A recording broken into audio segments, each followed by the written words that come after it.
Welcome to the Howard Jarvis Taxpayers Association quarterly webinar. My name is John Kupal. I'm president of the Howard Jarvis Taxpayers Association, and this is an opportunity for the Howard Jarvis Taxpayers Association staff and myself to present to you some of our supporters and taxpayers in what's going on with the organization and what's going on for taxpayers and homeowners in the state of California. Later in the next hour, and we're going to try to keep this within the hour, even though there's a lot to talk about, we'll be hearing from our Vice President of Communications, Susan Shelley, to talk about the repeal the death tax. We'll be hearing from Laura Doherty, our Director of Legal Affairs, on the various lawsuits we have going on. And we'll be hearing from Scott Kaufman, our Legislative Director, and all the bills, most of which are bad, pending in the California legislature, coming after you, the California taxpayers. Somebody who is behind the scenes, who you will not see, is Eric Eisenhammer, our grassroots director, who is running the technical aspects of this webinar. So thank you for that, Eric. First of all, I want to thank all of you who are members of the Howard Jarvis Taxpayers Association. Just remember that the Howard Jarvis Taxpayers Association is a membership supported organization. We do not receive any government support. We have over 200,000 members, and we are California's largest and most active taxpayer organization in the state of California. We have multiple organizations. Most people know the Howard Jarvis Taxpayers Association, but we also have the Howard Jarvis Taxpayers Foundation, a 501c3 organization that supports our litigation. So for those of you who are looking for tax-deductible contributions and support our litigation, which Laura will be talking about momentarily. Again, we appreciate your support. We have a number of, like I say, entities, that the Jarvis Association, the Foundation, but we also have initiative committees, the Protect Proposition 13 Committee. We have the Repeal the Death Tax Committee. So we have a lot going on, and probably more than we can cover in an hour, but we're going to do our best to do that. One of the things I want to talk about is the kind of bad news, good news that we've got going in California right now.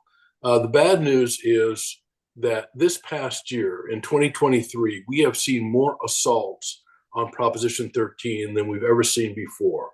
A series of court cases which have significantly undercut the vitality of the 2/3 vote requirement, other lawsuits imposing real estate transfer taxes, and of course, one of the major lawsuits was filed by the governor and the legislature to take the Taxpayer Protection Act off the ballot, a very unusual action that they filed directly in the California Supreme Court that I'll talk about in a moment.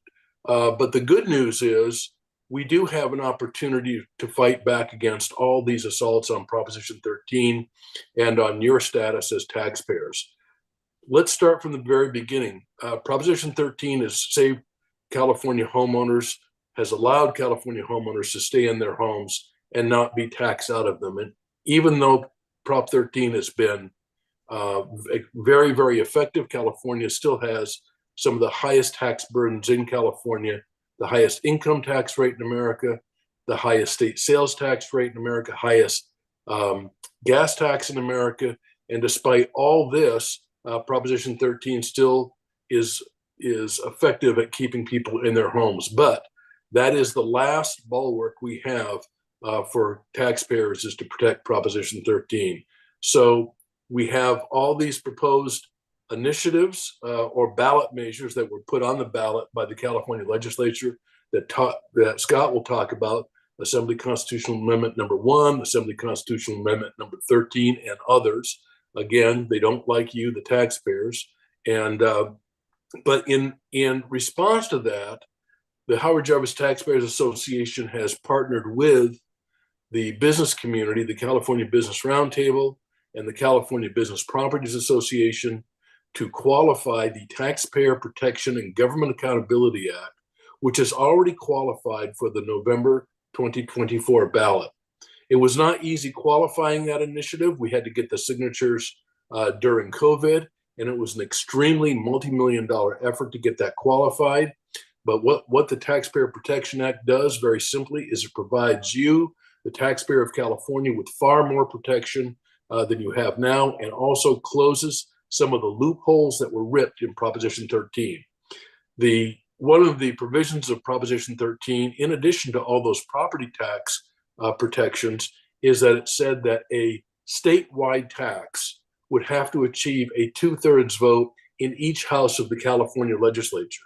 And for 40 years, that's been a very effective stop against excessive taxation, because we could count on at least 1/3 of the legislators to stand up for taxpayers.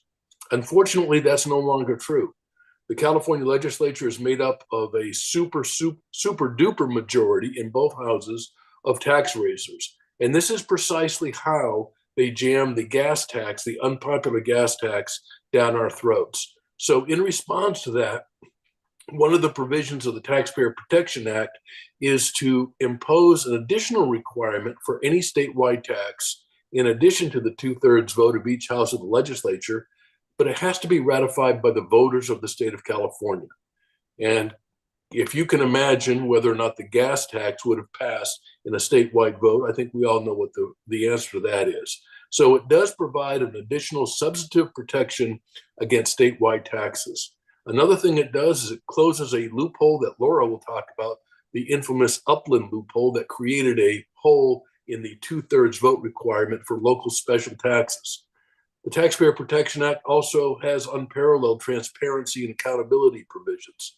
And finally, there's another provision that says that any increase in a tax, fee, or a levy of any kind must be approved by some legislative body and not by some administrative agencies. How many times have we heard politicians say, well, it wasn't me who raised the tax, it was this administrative agency over there.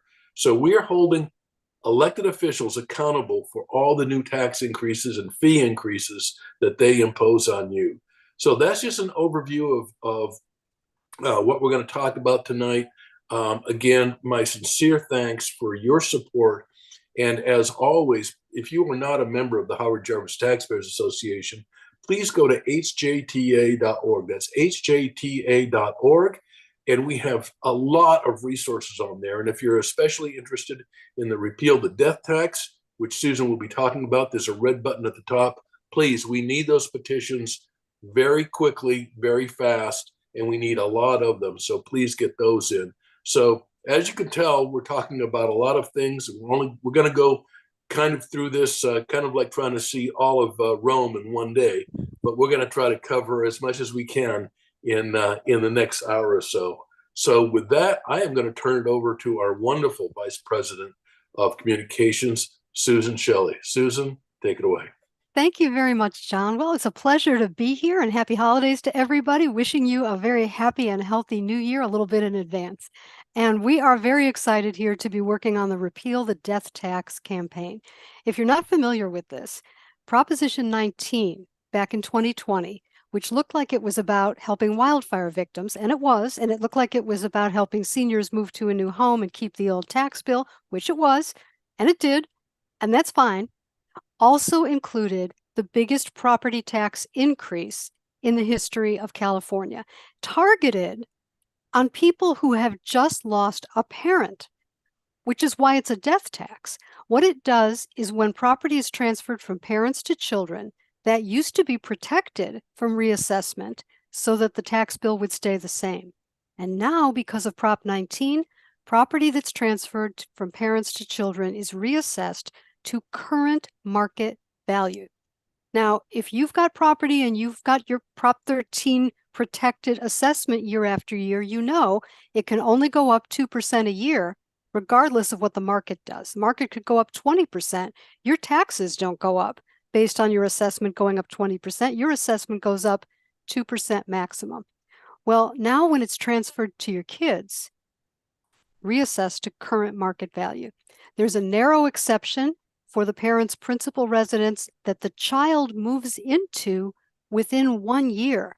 And you have to fill out all the paperwork in time or you lose it. and it's reassessed to market value anyway.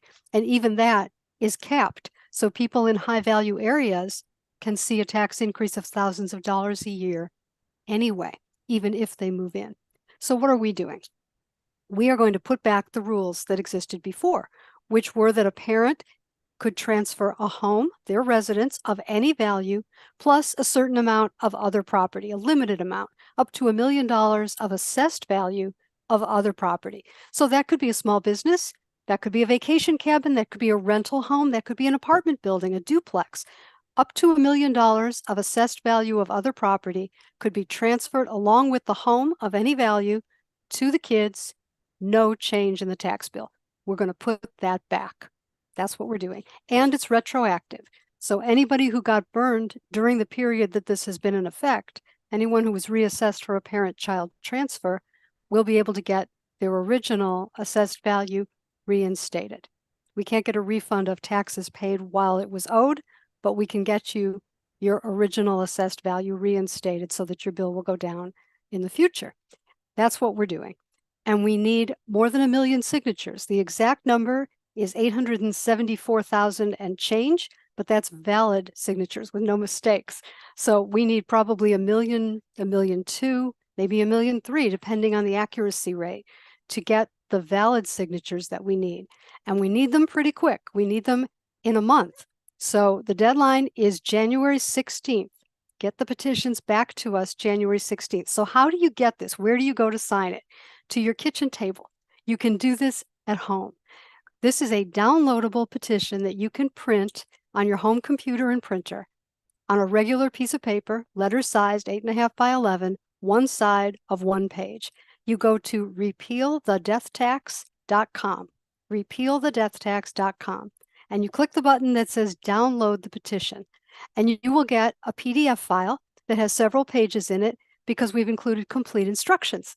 And we've included, I don't know if you can see this, these are the color instructions that show you exactly where to sign and where to fill everything out.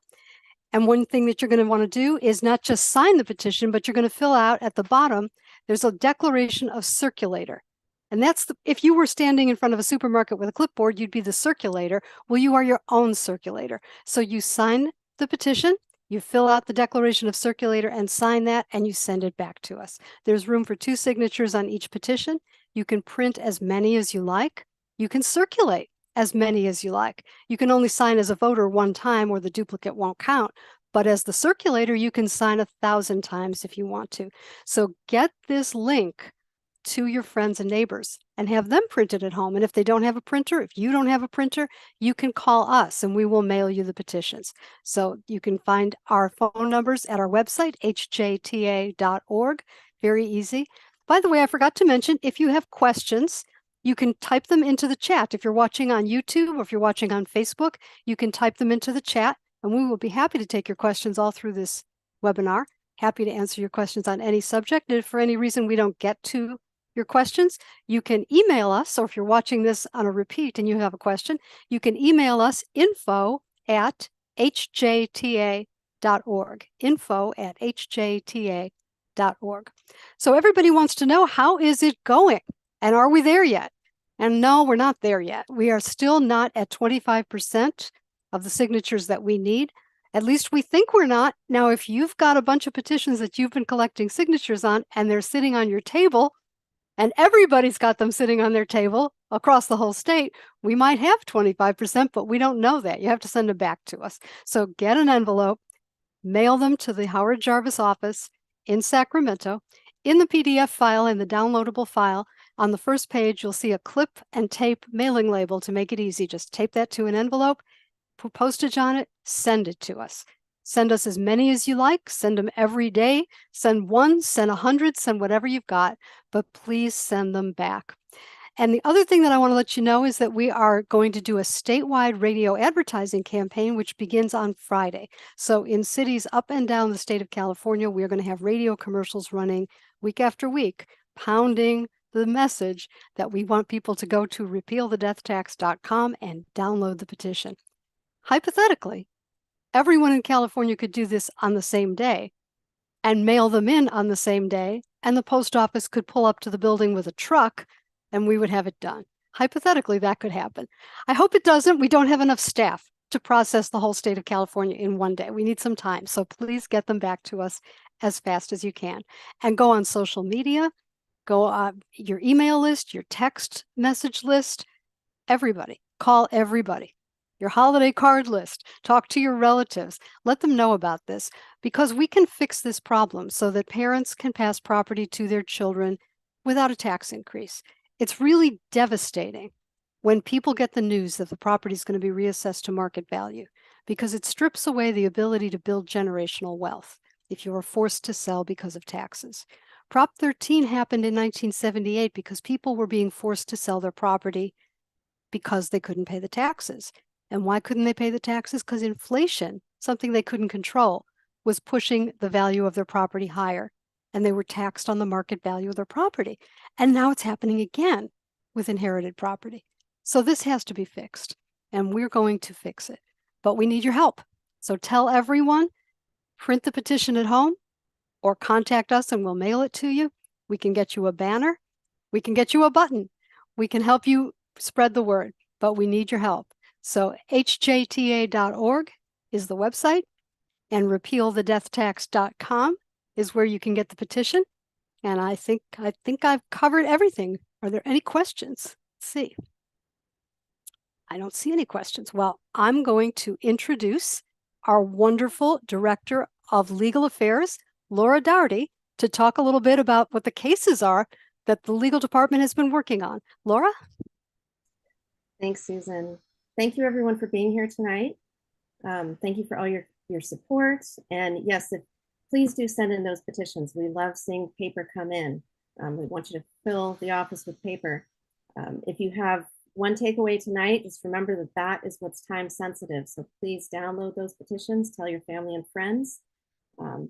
We take phone calls every day, hearing sad stories of all the terrible things happening as a result of Prop 19. So it's really important. Please send in those petitions. Now, I'm your Director of Legal Affairs here, so I'm here to let you know what's going on in the courts. I can't tell you everything. I'm going to narrow it down to 2 cases, and then maybe summarize a few others, let you know what's going on.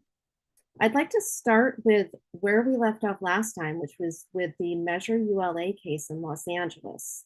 This is the transfer tax case. It is possibly one of the worst end runs around Prop 13. It really goes straight to it. Going back to Prop 13 itself, there's one key sentence in there among many, which basically said no transfer taxes. But loopholes like to happen. So what's a transfer tax? You sell your property, you pay a percentage to your local government.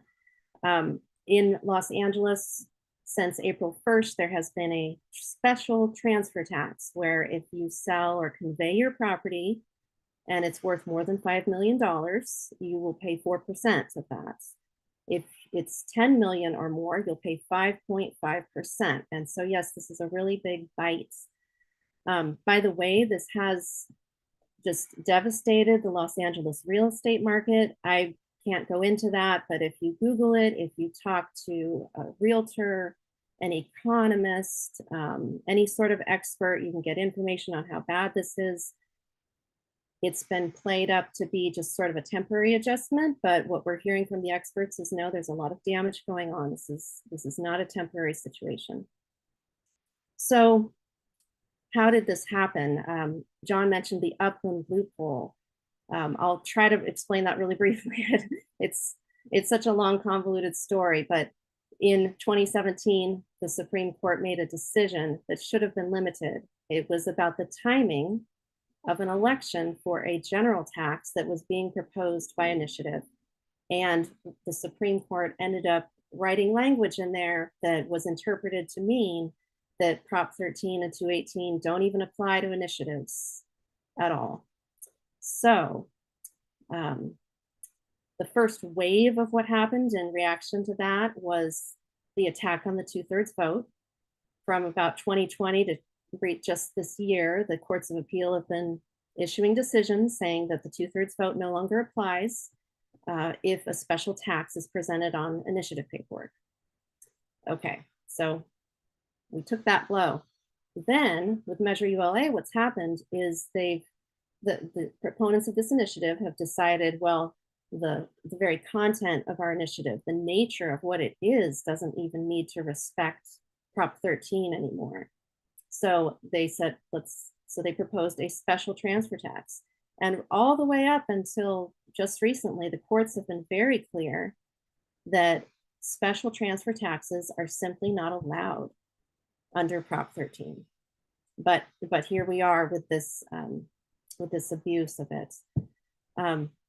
There was originally one loophole that I wanted to tell you about as far as transfer taxes. And so the general settled rule is that charter cities could have a general transfer tax, meaning if some charter cities, if you live in a charter city, you might have a transfer tax already, but it goes to your general fund. If you live in a general law city, you should not have any transfer taxes, but watch your ballot occasionally, watch the news for ideas of the city becoming a charter city, because proposals to become a charter city are very often combined with proposals for transfer taxes. So make sure you read everything if you see something like that happening if you're in a general law city.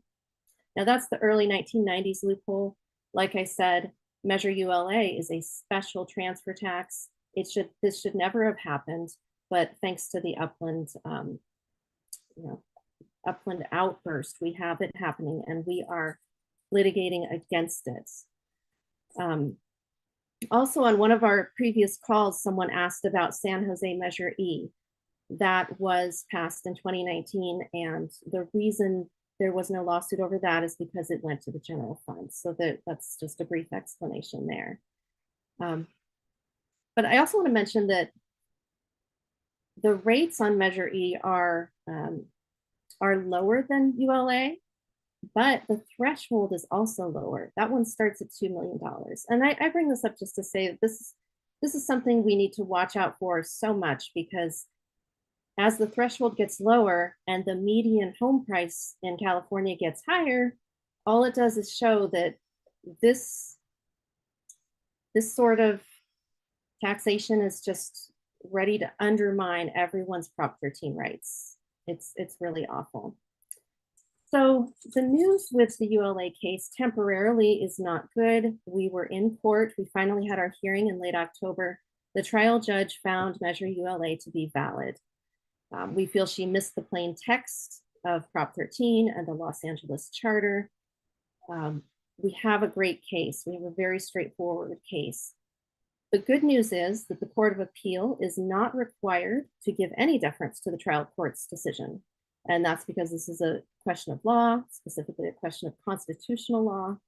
So the Court of Appeal will exercise what is termed with the fancy phrase de novo. They will exercise de novo review, and all that means is it's brand new. They will think for themselves. They do not have to give any deference to the trial court. So it's a whole new venue, and we have a great case, and we're looking forward to appealing this. Now, if that doesn't work out, we go back to the Taxpayer Protection Act that John was talking about, because Measure ULA is also a special tax. Not only is it a type of tax that never should have happened, but it's a special tax, and it did not get a 2/3 vote. So when the TPA passes next November, that will also help fix Measure ULA, because it will have to go back on the ballot and get a 2/3 vote. So the Taxpayer Protection Act, now that's legislation, so you'd think I wouldn't have to talk about it, but as John informed us at the beginning of the call, the Taxpayer Protection Act has been sued. The legislature and the governor filed an emergency petition in the California Supreme Court directly. When we last held our webinar, they had just filed that, and so we were preparing to help with the opposition, and that is what we have been doing. Basically, as John said, the governor and the legislature are asking that the TPA be taken off the ballot before the election, and that essentially means that they don't want you to have the chance to vote on it at all. They just want to erase it before next November. So we argued we argued that this case should not be reviewed before the election because that's generally what courts prefer. That is the general rule. Courts generally don't want to deal with ballot measures when they don't even know if they've passed. They don't want to have to review the entire thing. It's a lot of resources being consumed. That's a lot of work. It's generally more appropriate to see what happens first. And if anything causes a problem, let someone sue then. However, a couple of weeks ago, when the Supreme Court was announcing which cases it is going to hear, it did decide to take the case. So the defense is continuing. The first brief will be due December 27th, and the last brief will be due on Valentine's Day. And I would expect that they'll schedule oral argument soon thereafter.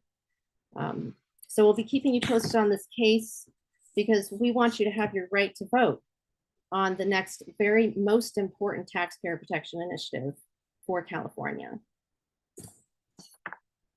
Other cases we have going on right now include we have 3 pension obligation bond cases. So that's another one protecting your right to vote. You have a right in the Constitution to vote on debt that would take your annual local budget out of balance. But when interest rates were when interest rates were low, cities all across California were taking out bonds to backfill their pensions, but not getting voter approval. So we brought over a dozen of those to a halt by answering the cases they had to file in court to validate them. But a few cities are choosing to litigate, so we're taking that issue to 3 courts of appeal very soon. In short, you should have a right to vote when your city wants to take out a multi-million-dollar bond or a multi-billion-dollar bond. So we have that in the works. We are participating in the home equity theft cases. There was a US Supreme Court decision in favor of homeowners recently called Tyler v. Hennepin. We participated in that.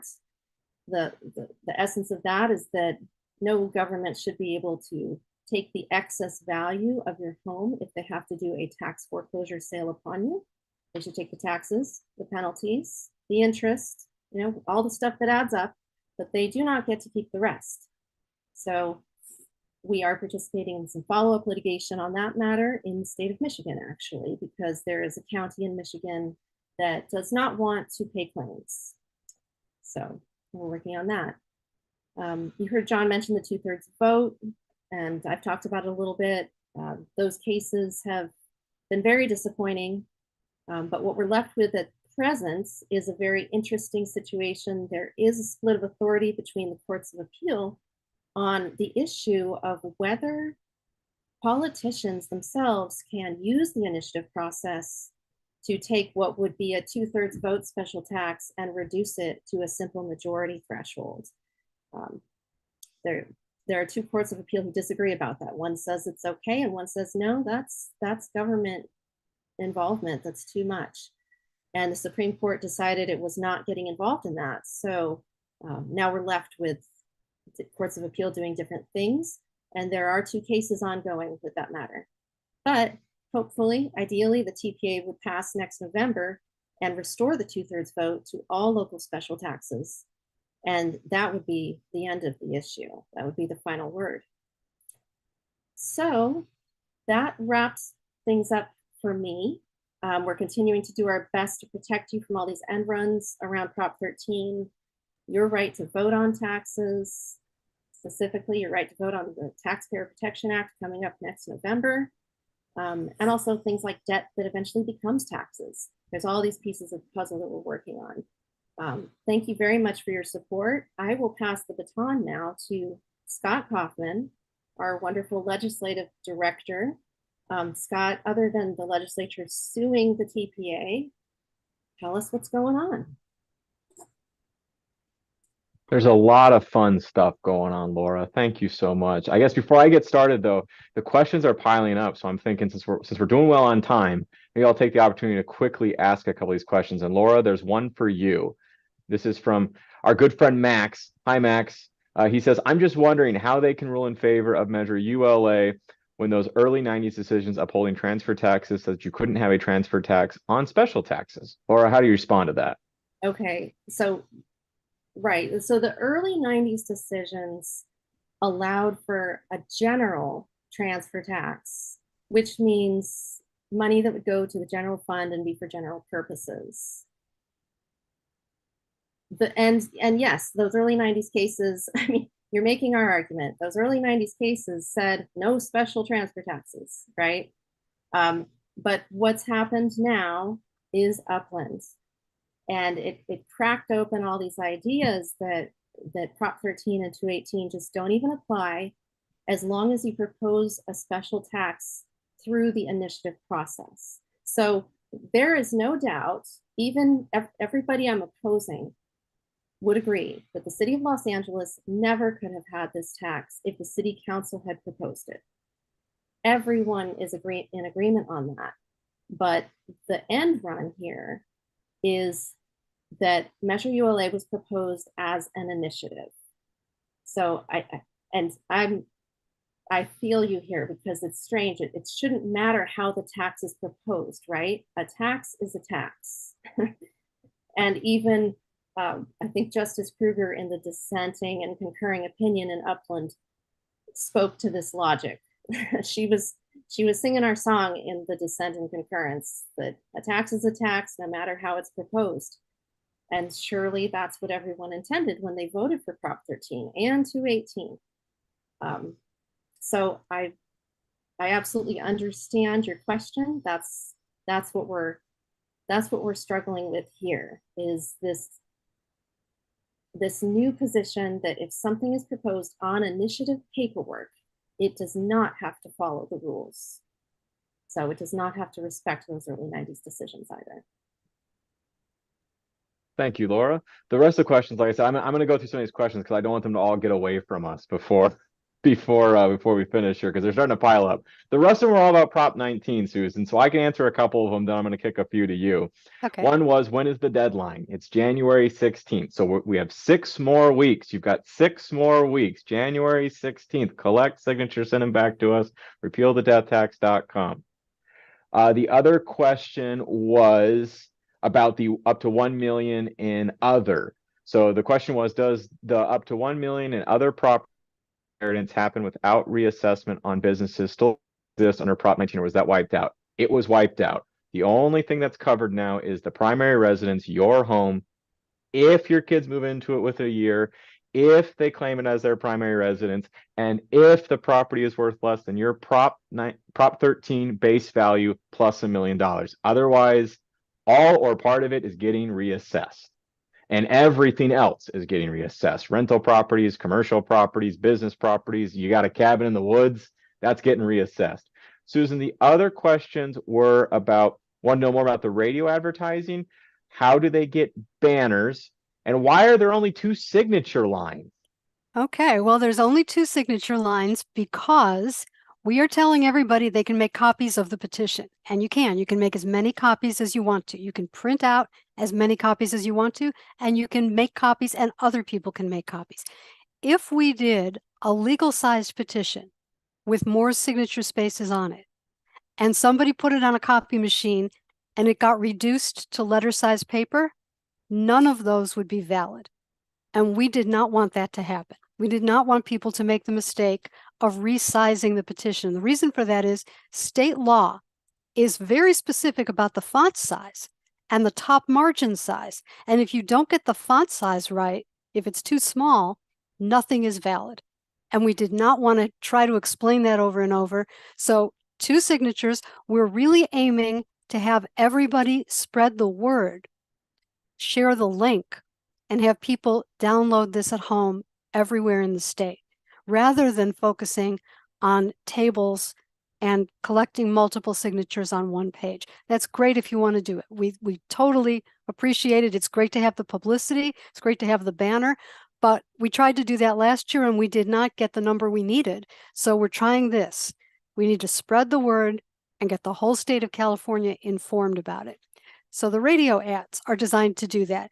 And if you're in San Francisco, you'll hear us on KSFO. If you're in Los Angeles, you'll hear us on KABC. And in January on KNX. In Fresno, we're going to be on KMJ. In Bakersfield, KERN. And there are other stations also. We're going to be on a Korean language station in Los Angeles and a Cantonese station in San Francisco.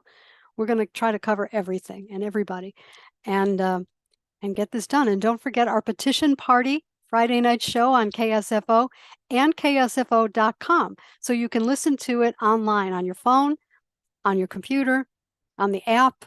It's KSFO.com. And if you're in the Bay Area, 560 AM KSFO Friday nights, every Friday night from 6 to 7. And that's live. And you can call in and talk to us and ask us questions and tell your friends, tell everybody, because we really need to get the word out on this.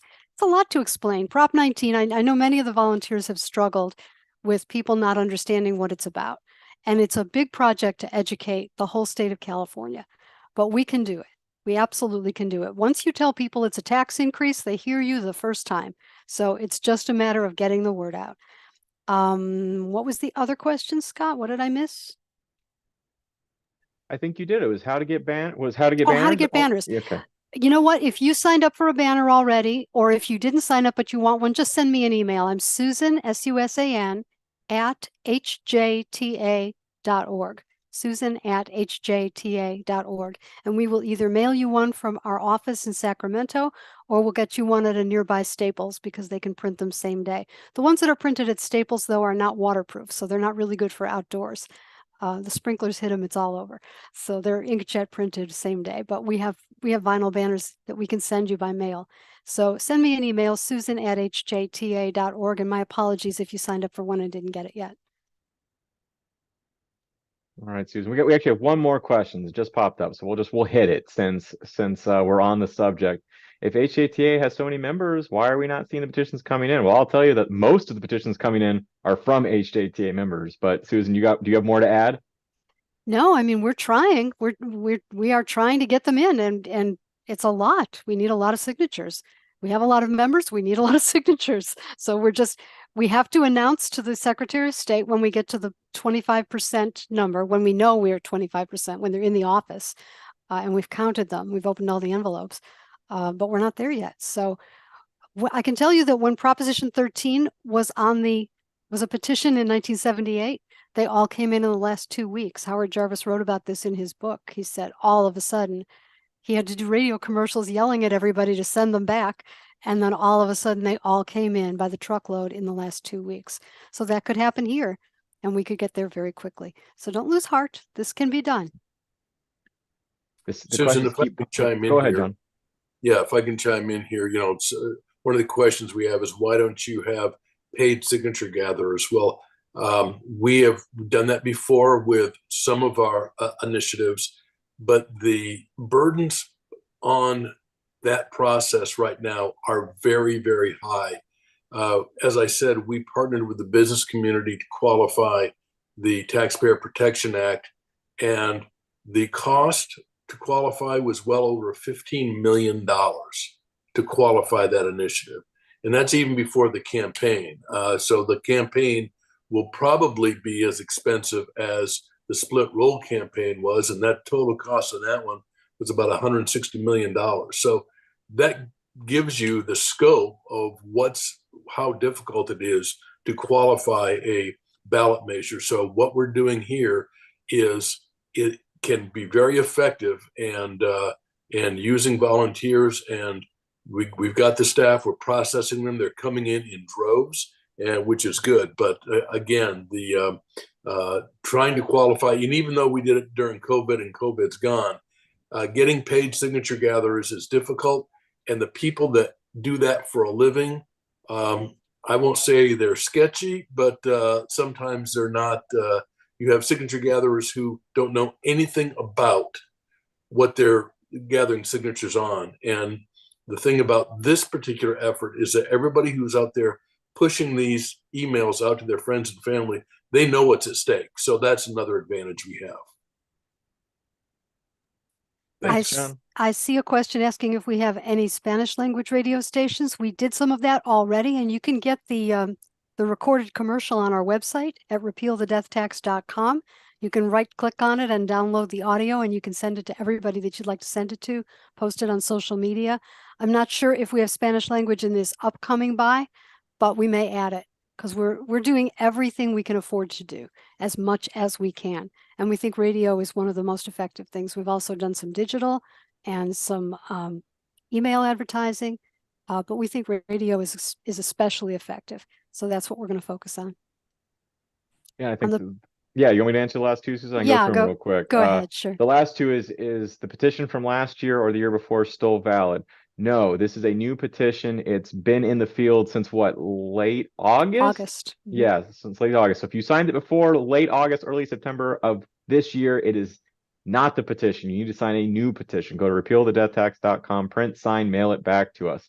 The other question was, what's the 25%? The 25% is not of 1.3 million. It's of 870,000 and some change, right, Susan? It's all based. 874. Yeah, it's all based on the number of voters in the last gubernatorial election. The number of valid signatures we need to hit is 870 and some change. We want more than that just because people are going to make mistakes. They're going to fill it out at the wrong address or things like that. So we want more just to make sure we cover that. Someone also asked, what about cities other than LA and San Francisco? That we're going to be in cities other than San Diego, Fresno, Bakersfield, Ventura County on Kayhay, I think, right?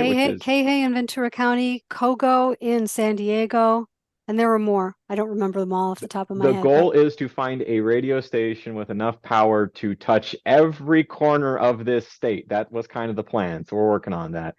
I'm going to quickly go through my stuff, just Susan, because the Prop 19 questions keep flowing in. So I'm going to quickly give my spiel so we can get back to these questions, because that's clearly what people want to talk about. But I do want to just warn you about two other things that are going to be on the ballot next year. It's Assembly Constitutional Amendment 1 and Assembly Constitutional Amendment 13.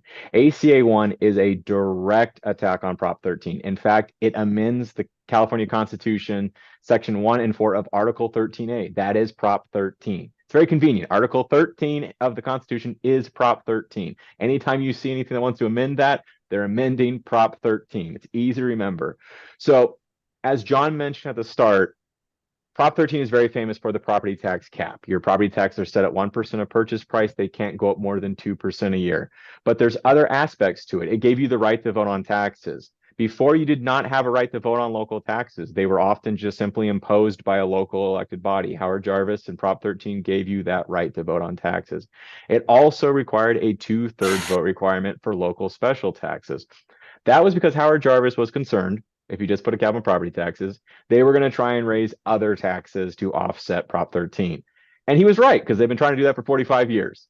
And so the local special tax requirement is the reason that exists is because local special taxes are often property-based taxes. They're often in the form of parcel taxes, bonds, which are paid through those kind of taxes, or property-related assessments and fees.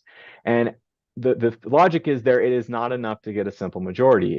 You need a majority of the people who are actually going to pay the tax, property owners. So that's why the 2/3 vote requirement for those sorts of things is so important. That's why the 2/3 vote requirement for bonds is also so important and has been in the state constitution since the 1870s. ACA 13 also lowers the threshold for that. That's what ACA 13 does. It lowers the 2/3 requirement for local special taxes from 2/3 to 55% for infrastructure. And it is the definition of infrastructure is so incredibly vague in this, it covers just about anything. In fact, a senator on the floor of the state Senate, a Democrat senator, someone who actually ended up voting for it, described it as incredibly broad. So I think that tells you the point is to erode the 2/3 vote requirement to pass special taxes at 55%.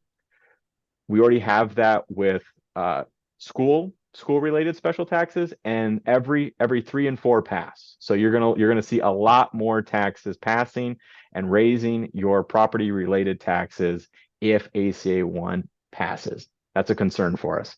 ACA 13 is a little more devious. It's not as straightforward an attack on Prop 13, but it is an attack on Prop 13. So you've heard a lot about TPA. And one of the things that TPA does is it restores the 2/3 vote threshold for citizen initiative special taxes. So the courts, as Laura described in Upland, decided that citizen special taxes, so if a citizens group put it on the ballot, it wasn't going to need a 2/3 anymore, just a simple majority. And we've seen a Pandora's box of taxes increase tax increases come about because of that. We're seeing a lot of really kind of collusion between cities and citizen groups that aren't really citizens group. They're special interest groups that are claiming to be citizens groups, colluding to put special taxes on the ballot at these lower thresholds. One of the many things TPA does is requires that 2/3 goes back. It goes back to 2/3, which is consistent with Prop 13, the way it had been since 1978 before the courts changed it. ACA 13 says if you want to raise that back up to 2/3, you're going to need to get 2/3 in a statewide election. Remember, these are local special taxes. So we're talking about getting a 2/3 vote in your city or your water district or something like that. 2/3 is a lot of voters, but in an area like that, it's manageable. It's something you can do. A 2/3 statewide vote is an incredibly high threshold. They know it's an incredibly high threshold. They won't do it for anything but if you want to raise a tax. That's why this is only for raising raising the voter threshold for taxes. And they want to make it impossible to ever put back the protections of Prop 13. That's what ACA 13 does. It's going to make it almost impossible for us to restore the promise of Prop 13. That's what ACA 13 does, whether they like it or not. In the amendments last year, they put an amendment in there and it says, this does not affect Prop 13. It absolutely does. Don't believe them. It makes it impossible to restore the promise of Prop 13. Vote no on ACA 1, vote no on ACA 13. Once we get proposition numbers on those, we'll let you know. But we're running out of time, Susan, and the Prop 19 questions keep piling up, so I'm going to be quiet. And do you want to take them, or do you want to ping pong them back and forth? How do you want to handle that? Well, let's see. The first thing I want to do is I want to tell you that on our website at repealthedeathtax.com, we have a frequently asked questions file for signature collection and also for the initiative itself. So download those and you'll find that if you have a question when you're out there collecting signatures, it might be in there, or just, keep it handy on your phone. And it's right on the home page at repealthedeathtax.com, 2 separate FAQ files, one for signature collection questions, one for questions about the initiative. Also, in your packet that you download when you get the petition at repealthedeathtax.com, click download the petition. This flyer is in there, and this has QR codes to link you to the voter registration site on the Secretary of State's website and the check voter registration site, where someone can look up whether they used their middle name or an initial or they didn't. People sometimes have questions. So you can check your own voter registration right online, and a website link to the Repeal the Death Tax site and a website link to the donation site if you'd like to help us buy even more radio time, because we're going to spend everything we can raise on promoting this and getting the word out. We are very, very dedicated to making this work. Also, it has bullet points so that you can talk to your neighbors and easily explain what this is about and show it to people. So this is in the packet, the PDF file that you download with the petition. We had a question, can they sign if they're not registered to vote? It will not count. Only the signatures of registered voters will count, and they have to write the address where they are registered to vote. Can't write a business address, no PO boxes. The idea of having these petitions go to the county offices is so they can verify that the people who sign them are registered to vote in that county at that address. So that's why everything is on there. As far as whether if someone writes the city where the address should be or the address where the city should be, that does not make it invalid, as long as it's all legible and it's the address where the voter is registered to vote. But they can register to vote and then sign the petition. I highly recommend that. Can you go to a shopping center and collect signatures? Yes, you can. Absolutely. We find it's always good to ask the management for permission, but set up a table, get a banner, and collect signatures. Absolutely, you can. And our banners have a QR code on there, so it's good publicity because people can zap that with their phone, and then when they get home, they can do it later. So they can sign where you are or they can sign at home. We have to get the word out that everybody can do this wherever they are. What else did I miss?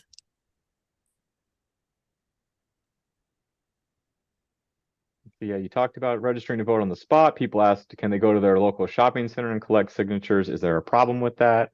There's no problem with that. If it's okay with you and it's okay with the shopping center, it's okay with us.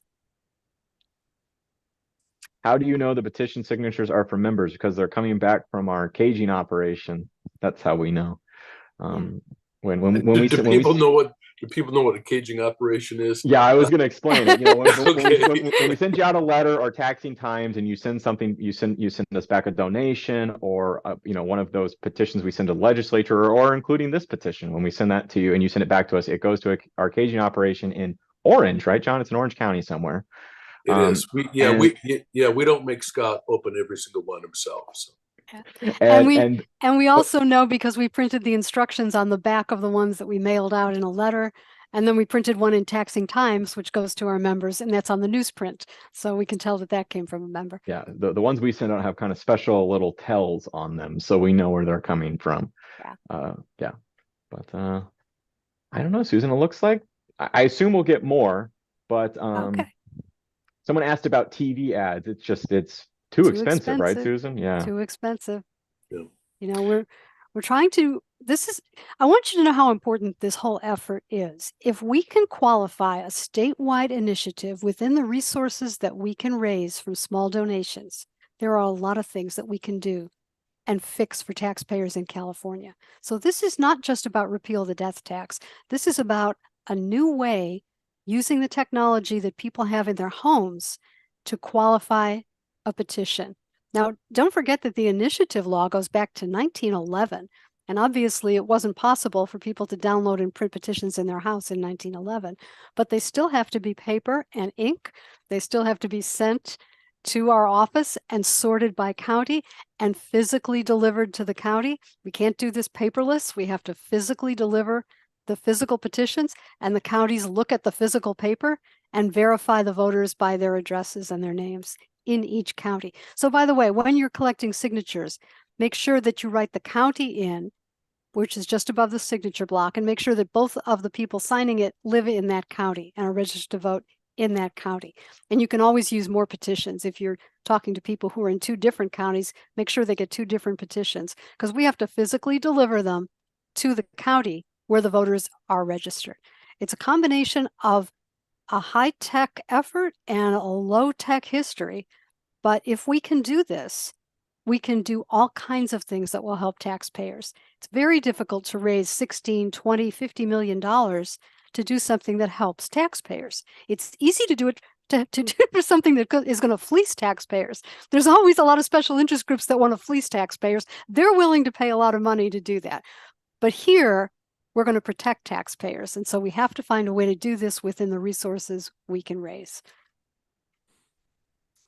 Okay. Someone asked about putting the deadline in the flyer. John, we got a couple more seconds, right? Deadline in the flyer. It is in the flyer. How close are we to 25%? Not close enough. I don't know off the top of my head, but we're not there yet. We send them back. Send them back. Send them in. And the last one is, do we include our middle name on the petition? The way you registered to vote. That's what we need. And you can look that up on, it's including the packet is a link to check your voter registration. You can check how you voted. Honestly, I think more information is better than less information. So if you don't know off the top of your head, your middle name is fine. If it's just your first and last name, they can figure that out. So I think that's it. John, do you want to close it out for us? Send us home? Sure.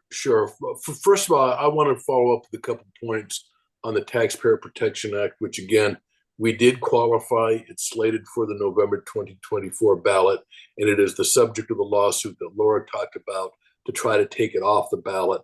The question that we've gotten from our members and also many people in the media is, how can they do that? How can the governor and the legislature sue to take something off the ballot that's already qualified? Well, as Laura mentioned, it's very, very rare.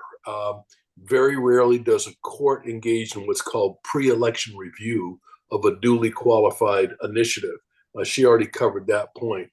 But to this particular instance, the legal arguments being advanced by the legislature and the governor are really weak. I mean, we've talked to nonpartisan lawyers who say, are they really trying to do this?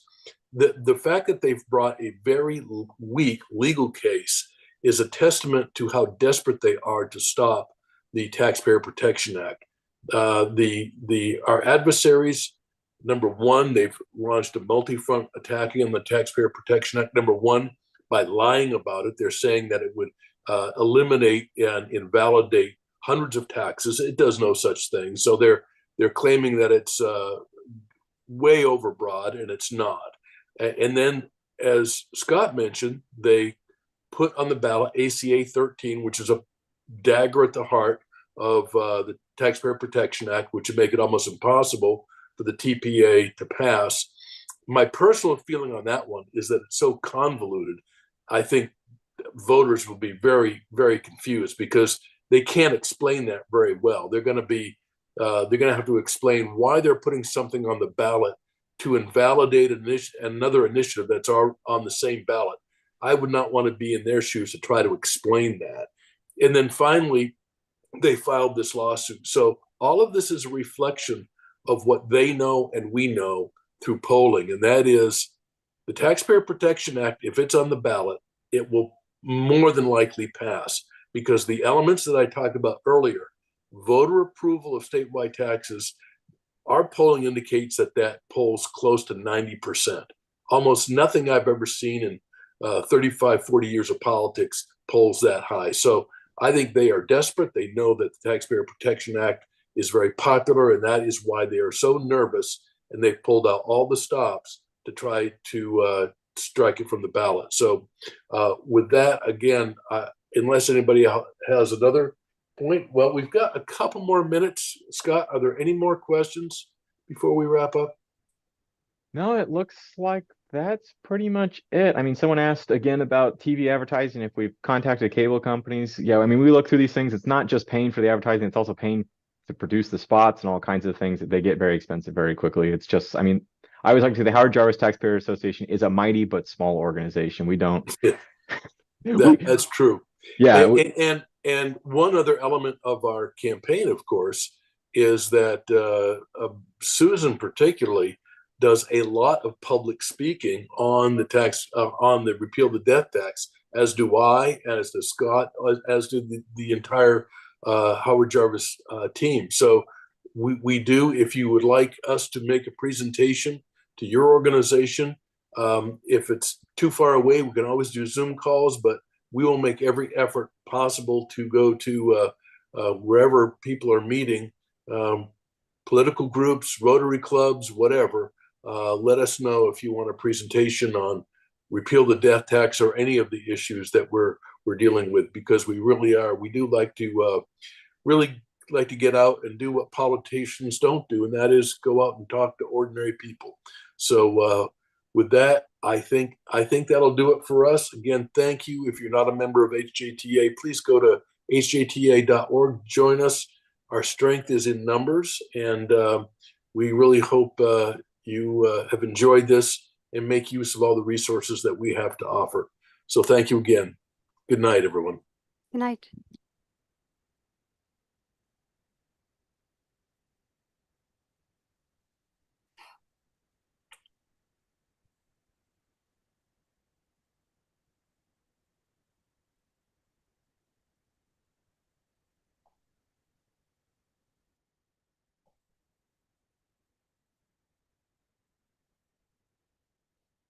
I think that's it. Good night, guys.